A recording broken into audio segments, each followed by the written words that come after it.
जय हिंद दोस्तों, नमस्कार। बात कर लेते हैं आज के दिन भर की सारी बड़ी खबरों की, जहां सबसे पहले आपको बताएंगे पश्चिम बंगाल में बीजेपी के सरकार बनाते ही जैसा बांग्लादेशी कट्टरपंथियों में मचा था तहलका, मचा था बवाल। अब एक ऐसी जानकारी सामने आ रही है दोस्तों जो फिर एक बार पूरे बंगाल को हिलाकर रख देगा। क्या है भारत के पीएम मित्र पार्क का 5F प्लान? चल निकला तो बांग्लादेश की फैक्ट्रियां भी बंद कर देगा अपना भारत दोस्तों। बांग्लादेश की फैक्ट्रियों पर पड़ जाएंगे ताले। तो वही दोस्तों चौंकाने वाली खबर आपको बताएंगे, प्रधानमंत्री मोदी जी के कार्यक्रम के पास मिले थे विस्फोटक। जिस रास्ते से गुजरना था पीएम मोदी का काफिला, वहां मिली जिलेटिन की छड़े। दोस्तों बताएंगे कितनी बड़ी साजिश थी प्रधानमंत्री नरेंद्र मोदी जी को लेकर। इस सामग्री के मिलने के बाद पूरे इलाके में मचा हड़कंप। इतना ही नहीं दोस्तों, तमिलनाडु में विजय के सीएम बनते ही श्रीलंका की सरकार में मचा बवाल। आखिर क्यों और क्या है इसके पीछे का कारण, जानकर आप भी चौंकने वाले और कहेंगे ऐसा होना चाहिए था। तो वहीं दोस्तों महबूबा मुफ्ती अब उतर गई इस बात पर कि पाकिस्तान से भारत कर रहा है गुप्त वार्ता। याद दिलाने लगी पुराना रोड मैप। बताएंगे क्या कहा महबूबा मुफ्ती ने। वहीं आपको बताएंगे पाकिस्तानी 21 पुलिस कर्मियों को उतारा मौत के घाट। तो वहीं प्रधानमंत्री मोदी जी का बयान कि वर्क फ्रॉम होम अपनाएं, पेट्रोल डीजल बचाएं और 1 साल तक सोना ना खरीदें। इसके बाद दोस्तों कयास लगाए जाने लगे कि क्या कुछ बड़ा होने वाला है। ओपनली कैसे प्रधानमंत्री मोदी जी ने यह बयान दिया, क्या कुछ तगड़ा होने वाला है भारत में। बताएंगे पीएम मोदी की अपील के बाद हरदीप सिंह पुरी ने क्या कहा। रियलिटी चेक आपको बताएंगे, एक से एक बेहतरीन जानकारी बताएंगे। बस आप वीडियो के अंत तक बने रहिएगा। और खबरों में आगे बढ़ने से पहले अगर आप भी मानते हैं कि बंगाल में बदलाव होना जरूरी था और बांग्लादेशी घुसपैठिए वापस अपने देश से जाने चाहिए, भारत को छोड़ना चाहिए, चाहे इनको भारत से भगाना पड़े भगा कर ही वापस भेजना चाहिए, तो इस वीडियो को लाइक करके चैनल को सब्सक्राइब करके बेल आइकन दबा के कमेंट में जय हिंद अवश्य कह दीजिएगा। बात करते हैं पहली सबसे बड़ी खबर की, जहां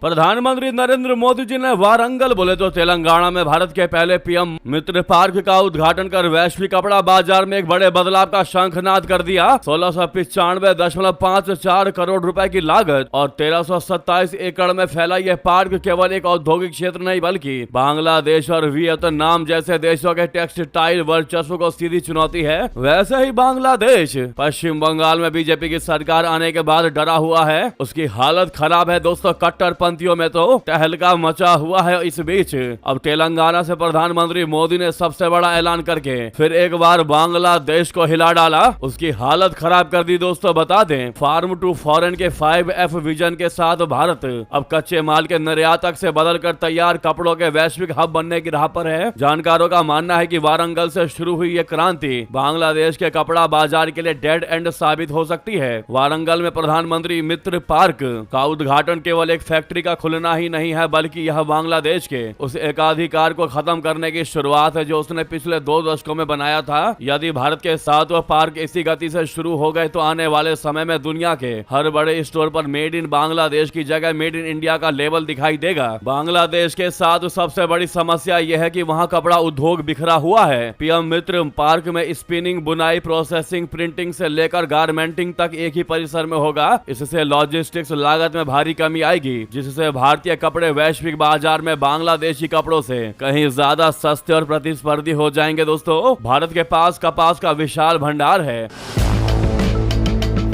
अभी तक हम कच्चा कपास निर्यात करते थे और बांग्लादेश उसे प्रोसेस कर दुनिया को बेचता था। अब मोदी सरकार के 5F विजन, 5F का मतलब होता है दोस्तों farm to fibre to factory to fashion to foreign. जी हाँ, इसके तहत वारंगल का किसान सीधे फैक्ट्री को कपास देगा और वहां से तैयार फैशन सीधे विदेश चला जाएगा। ये बांग्लादेश के कच्चे माल के स्रोत पर सीधी चोट होगी। सीधा सीधा बांग्लादेश का कपड़ा व्यापार ठप कर देगा अपना भारत। बांग्लादेश की हालत तो खराब कर ही देगा, साथ ही साथ भारत वो देश बनता जा रहा है जो अपनी चीजों को एक्सपोर्ट कर रहा है। पहले के टाइम में भारत सबसे ज्यादा चीजों को इंपोर्ट करता था, एक्सपोर्ट की ज्यादा शक्ति नहीं थी भारत के पास। लेकिन अब 2014 के बाद से दोस्तों लगातार अपना भारत, चाहे वो वेपन हो, डिफेंस सिस्टम हो या फिर और कोई फील्ड, अपना भारत हर तरीके से हर चीज में अब एक्सपोर्टर देश बनता जा रहा है। इस खुशी के लिए एक लाइक तो बनता है दोस्तों। सामने लाइक का बटन है, अभी तक इस वीडियो को लाइक नहीं किया तो इस लाइक के बटन को अवश्य दबा दीजिएगा और कमेंट में घुसपैठियों को बाहर निकाला जाए जरूर लिख दीजिएगा।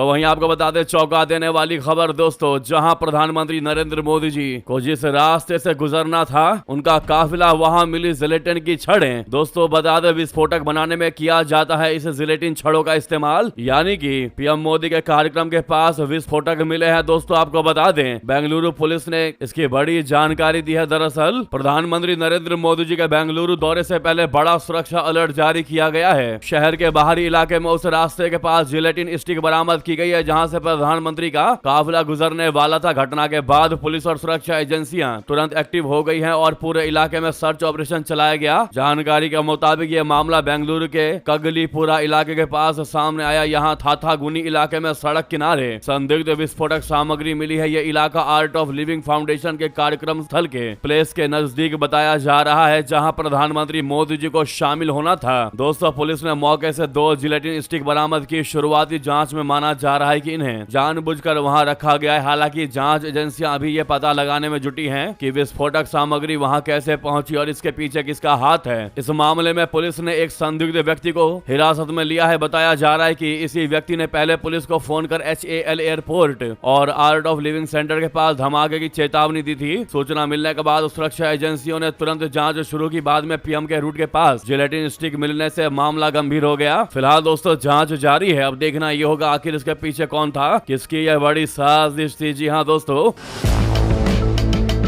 तो वहीं अगली खबर की बात कर लेते हैं, जहां वहीं थालापति विजय के सीएम बनते ही श्रीलंका में मचा हड़कंप। राष्ट्रपति के बधाई के पीछे क्या है डर बता दें। तमिलनाडु की राजनीति में एक बड़ा ऐतिहासिक बदलाव सामने आया है। तमिल का वेट्री कजगम बोले तो TVK के प्रमुख और प्रसिद्ध अभिनेता C. जोसेफ विजय ने तमिलनाडु के मुख्यमंत्री के रूप में शपथ ली है। उनकी इस जीत पर श्रीलंका के राष्ट्रपति अनुरा कुमारा दिसानाइके ने उनको बधाई दी, जो दोनों देशों के बीच बदलते कूटनीतिक रिश्तों का संकेत है। श्रीलंका के राष्ट्रपति ने विजय को शुभकामनाएं देते हुए भारत और श्रीलंका के मजबूत रिश्तों पर जोर दिया। उन्होंने कहा कि तमिलनाडु और श्रीलंका केवल पड़ोसी नहीं बल्कि इतिहास और संस्कृति के धागों से जुड़े हुए हैं, क्योंकि तमिलनाडु और श्रीलंका के संबंध भाषाई, सांस्कृतिक और भौगोलिक रूप से बहुत ज्यादा प्रोफाउंड है, बहुत ज्यादा गहरे हैं। राष्ट्रपति ने उम्मीद जताई कि विजय के नेतृत्व में दोनों देशों के बीच आर्थिक सहयोग और आपसी साझेदारी और भी मजबूत होगी। हालांकि ये बधाई ऐसे समय में आई है जब हाल ही में आपको याद होगा दोस्तों कच्चा थीवू द्वीप को लेकर दोनों देशों के बीच बयानों की गर्मा गर्मी भी देखी गई थी। तमिलनाडु और श्रीलंका के बीच सबसे पुराना विवाद कच्चा थीवू द्वीप और मछुआरों को लेकर है। भारतीय मछुआरे जब मछली पकड़ने समुद्री सीमा पार करते हैं तो श्रीलंकाई नौसेना उनको गिरफ्तार कर लेती है। विजय ने अपने चुनाव प्रचार में इस द्वीप को वापस लेने की बात प्रमुखता से उठाई थी। श्रीलंका इस मुद्दे पर बहुत ज्यादा सेंसिटिव यानी संवेदनशील है। राष्ट्रपति का विजय को बधाई देना एक कूटनीतिक कोशिश मानी जा रही है ताकि इन विवादों को बातचीत के जरिए सुलझाया जा सके और तनाव कम हो। श्रीलंका के उत्तरी प्रांत में रहने वाले तमिल मूल के लोगों ने विजय की जीत पर भारी जश्न मनाया है। वहां के तमिल नेताओं का मानना है कि विजय अंतर्राष्ट्रीय मंच पर उनके अधिकारों की मजबूती से वकालत करेंगे। लंबे समय से श्रीलंकाई तमिलों पर हुए अत्याचार और उनकी स्वायत्तता का मुद्दा तमिलनाडु की राजनीति का केंद्र रहा है। विजय के आने से श्रीलंका के तमिलों को एक नई उम्मीद दिखी है कि अब उन्हें भारत की ओर से और अधिक राजनीतिक समर्थन मिल सकता है। अब इसमें देखने वाली बात दोस्तों ये है कि कच्चा थीवू का मुद्दा कब उठाते हैं विजय, और यही कारण है कि थालापति विजय के सीएम बनते ही पूरे श्रीलंका में हड़कंप मचा हुआ है, खास करके कच्चा थीवू को लेकर। इतना ही नहीं, उनके सीएम के शपथ लेते ही प्रधानमंत्री मोदी जी ने विजय को कॉल भी किया और उन्होंने बधाई दी और उनके कार्यकाल के लिए शुभकामनाएं भी दी। सूत्रों के मुताबिक बातचीत के दौरान तमिलनाडु के विकास और केंद्र राज्य सहयोग से जुड़े मुद्दे पर भी चर्चा होने की जानकारी सामने आई है। हालांकि कच्चा थीवू पर आपकी क्या राय है दोस्तों, क्या वापस मिलना चाहिए भारत को? कच्चा थीवू आज भारत के हाथ से जो दूर जाता दिखाई दे रहा है, इसके पीछे आप किसका कारण मानते हैं दोस्तों, किसको जिम्मेदार ठहराते हैं, कमेंट करके जरूर बताइएगा। तो वहीं आपको बता दें दोस्तों, अब महबूबा मुफ्ती ने कर दिया है बड़ा दावा कि पाकिस्तान से भारत कर रहा है गुप्त वार्ता। 3 महीने से चल रहा है ये सब। साथ में याद दिलाया पुराना रोड मैप। आपको बता दें पीपुल्स डेमोक्रेटिक पार्टी के अध्यक्ष महबूबा मुफ्ती ने रविवार को भारत और पाकिस्तान के बीच बातचीत का समर्थन किया। उन्होंने दावा किया कि दोनों देशों के बीच पिछले 3 महीने से गुप्त वार्ता चल रही है। मुफ्ती ने यह बात पूंछ में एक सभा को संबोधित करते हुए कही। दोस्तों उन्होंने जोर देकर कहा कि जम्मू कश्मीर मुद्दे का समाधान बातचीत के बिना संभव संभव नहीं है। मुफ्ती ने कहा कि सेवानिवृत्त राजनयिक और जनरल जैसे लोग विदेशी देशों में पाकिस्तानियों के साथ चर्चा कर रहे हैं। उन्होंने अपने पिता और पूर्व मुख्यमंत्री मुफ्ती मोहम्मद सईद की विरासत का उल्लेख किया। मुफ्ती ने कहा कि उनके पिता का खाका जम्मू कश्मीर में शांति के लिए एकमात्र व्यवहार्य रोड मैप है। उन्होंने स्पष्ट किया कि मुफ्ती साहब के रोड मैप के बिना जम्मू कश्मीर मुद्दे का कोई समाधान नहीं है। भाजपा पर कटाक्ष करते हुए उन्होंने कहा कि भाजपा को अंततः बातचीत की मेज पर आना होगा। उन्होंने अपनी सरकार के दौरान शुरू की गई नियंत्रण रेखा पार व्यापार और यात्रा पहलों का भी जिक्र किया।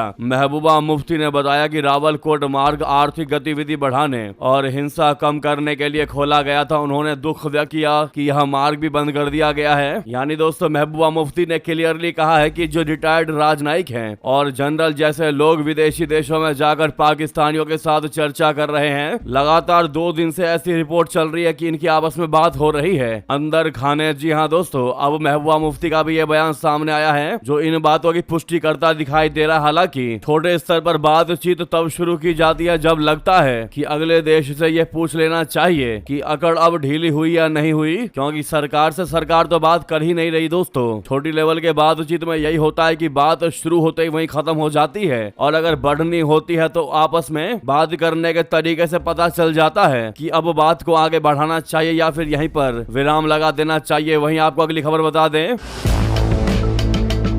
नेपाल जाना अब नहीं रहा आसान। साल में केवल 30 दिन ही गाड़ियों को मिलेगी एंट्री। दोस्तों भारत और नेपाल के बीच सदियों पुराना बेटी रोटी का रिश्ता अब कड़े नियमों की भेंट चढ़ता दिखाई दे रहा है। बालेंद्र की सरकार में नेपाल में सत्ता परिवर्तन के बाद बालेंद्र शाह के नेतृत्व वाली सरकार ने भारतीय नंबर प्लेट वाले वाहनों के लिए सीमा पर सख्ती बढ़ा दी है। नई डिजिटल व्यवस्था और QR कोड प्रणाली को लागू होने से अब भारतीय गाड़ियों का नेपाल में प्रवेश सीमित कर दिया गया है। इससे सीमावर्ती इलाकों में रहने वाले उन लोगों की चिंता बढ़ गई है जिनका हर दिन नेपाल आना जाना लगा रहता था। नेपाल सरकार के नियमों के मुताबिक अब भारतीय निजी वाहन एक साल में अधिकतम 30 बार ही भंसार यानी सीमा शुल्क कटवाकर सीमा पार कर सकेंगे। QR कोड सिस्टम के जरिए अब हर गाड़ी का ऑनलाइन रिकॉर्ड रखा जाएगा। जैसे ही कोई वाहन 30 बार की सीमा पार करेगा उसकी पहचान तुरंत हो जाएगी। इसके बाद नेपाल में दाखिल होने पर भारी जुर्माना भी देना होगा। हालांकि अभी मालवाहक गाड़ियों को इस नियम से बाहर रखा गया है। वाहनों के प्रवेश के साथ साथ वहां रुकने की अवधि पर भी लगाम लगा दी गई है। अब भारतीय गाड़ियां साल भर में कुल मिलाकर केवल 30 दिन ही नेपाल में रह सकेंगी।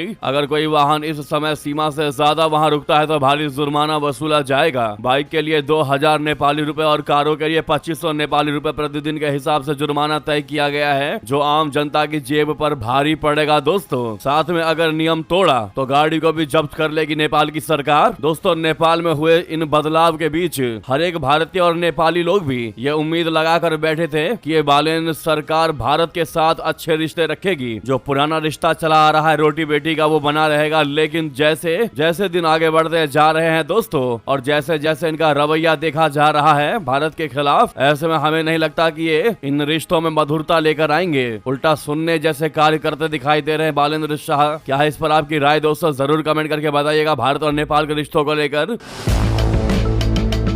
जानकारी ये भी सामने आ रही है कि नेपाल में मुख्य न्यायाधीश के पद पर नियुक्ति को लेकर बवाल मचा हुआ है। बालेंद्र सरकार और न्यायपालिका आमने सामने। जी हां दोस्तों, नेपाल में बालेंद्र शाह की सरकार और न्यायपालिका के बीच खुले तौर पर टकराव शुरू हो गया है। संवैधानिक परिषद ने वरिष्ठता क्रम में चौथे स्थान पर मौजूद सुप्रीम कोर्ट के एक जज को मुख्य न्यायाधीश पद के लिए नामित किया है। इस वजह से सरकार और न्यायपालिका आमने सामने आ गई है। नेपाल के प्रधानमंत्री बालेंद्र शाह की अगुवाई वाली काउंसिल ने 7 मई को जस्टिस मनोज शर्मा को चीफ जस्टिस के पद पर नियुक्त करने के लिए राष्ट्रपति रामचंद्र पौडेल की सिफारिश की थी। हालांकि मनोज शर्मा सुप्रीम कोर्ट के जजों में वरिष्ठता के क्रम में चौथे नंबर पर थे। नेपाल में मुख्य न्यायाधीश के पद पर सबसे सीनियर जस्टिस को नियुक्त करने की दशकों पुरानी परंपरा है। ऐसे में मनोज शर्मा को चीफ जस्टिस के पद पर नियुक्त करने से ये परंपरा अब टूट गई। राष्ट्रीय सभा के चेयरपर्सन नारायण दहल और प्रतिनिधि सभा में विपक्ष के नेता भीष्म राज अंगदेम्बे ने इस सिफारिश के खिलाफ असहमति जताते हुए नोट लिखे और इस बात पर जोर दिया कि लंबे समय से चली आ रही परंपरा को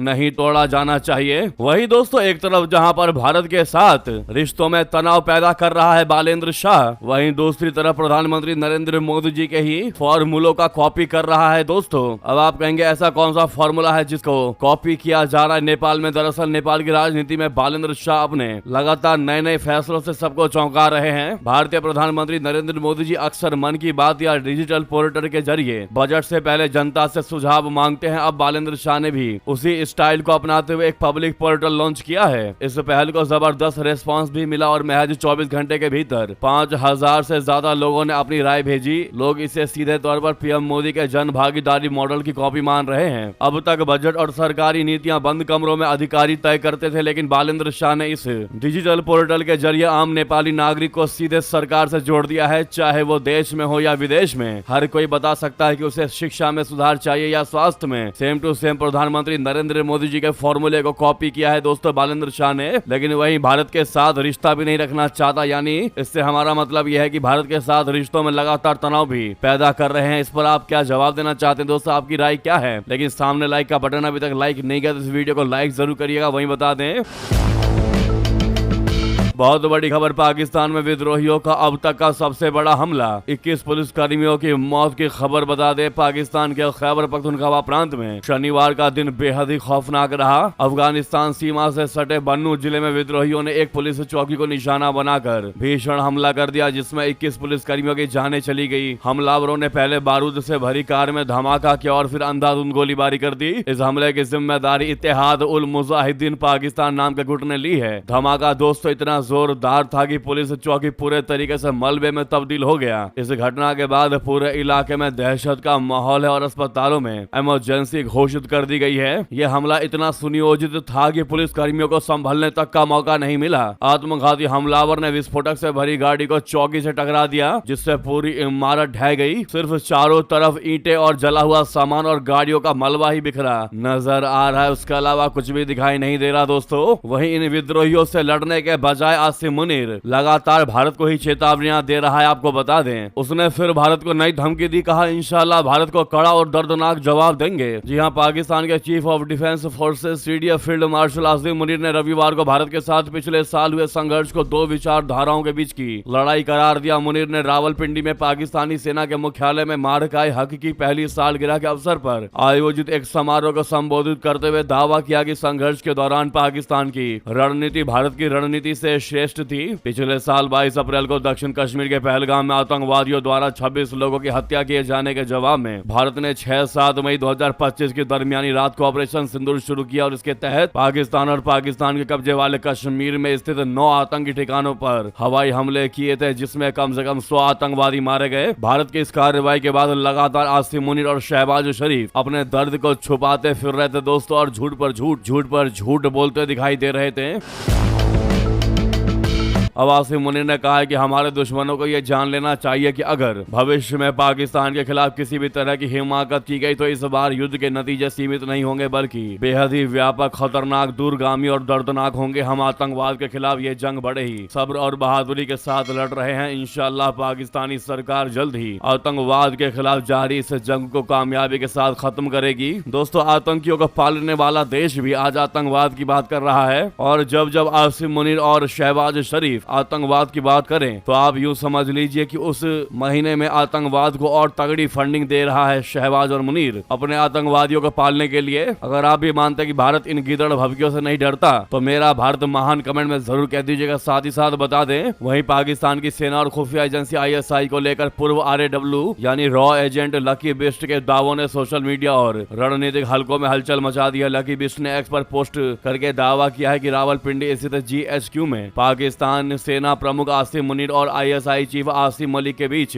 हाई लेवल मीटिंग हुई है। उनके अनुसार यह बैठक सेना के भीतर बढ़ रहे असंतोष और बलूच समर्थक अधिकारियों को लेकर बुलाई गई थी। लकी बिस्ट ने आरोप लगाया है कि ISI एक कथित फॉल्स फ्लैग ऑपरेशन की तैयारी कर रही है। उन्होंने कहा कि योजना के तहत उन अधिकारियों को निशाना बनाया जा सकता है जो बलूच अधिकारों के पक्ष में आवाज उठा रहे हैं। बिस्ट के मुताबिक इन घटनाओं के बाद पूरा दोष तहरीके तालिबान या बलूच लिबरेशन आर्मी पर डालने की तैयारी की जा रही है। ऐसे में लकी बिस्ट के इस दावे ने सोशल मीडिया और रणनीतिक हलकों में हलचल पैदा कर दी है। दोस्तों, उधर बता दें, बांग्लादेश हाई कोर्ट ने हिंदू साधु चिन्मय दास की जमानत याचिका कर दी खारिज। हत्या मामले में ट्रायल जारी। जी हां, बांग्लादेश में हिंदू संत ब्रह्मचारी चिन्मय कृष्ण दास को बहुत बड़ा और तगड़ा झटका लगा है। देश के हाई कोर्ट ने रविवार को उनकी जमानत याचिका खारिज कर दी है। अदालत ने कहा कि चट्टग्राम की निचली अदालत में 2024 के एक वकील की हत्या से जुड़े मामले की सुनवाई जारी है, इसलिए फिलहाल जमानत नहीं दी जा सकती। चिन्मय कृष्ण दास पर 2024 में देशद्रोह के आरोप भी लगे थे और उन्हें 25 नवंबर 2024 को ढाका के हजरत शाहजलाल अंतर्राष्ट्रीय हवाई अड्डे से गिरफ्तार किया गया था। हाईकोर्ट की 2 सदस्यीय पीठ न्यायमूर्ति KM जाहिद सरवर और न्यायमूर्ति शेख अबू ताहिर ने जमानत याचिका खारिज करते हुए कहा कि मामले में गवाहों के बयान दर्ज किए जा रहे हैं, इसीलिए हस्तक्षेप उचित नहीं है। संत के वकील अपूर्वा कुमार भट्टाचार्य ने बताया कि अदालत ने 4 अन्य मामलों में जमानत याचिकाओं पर सुनवाई के लिए सोमवार की तारीख तय की है।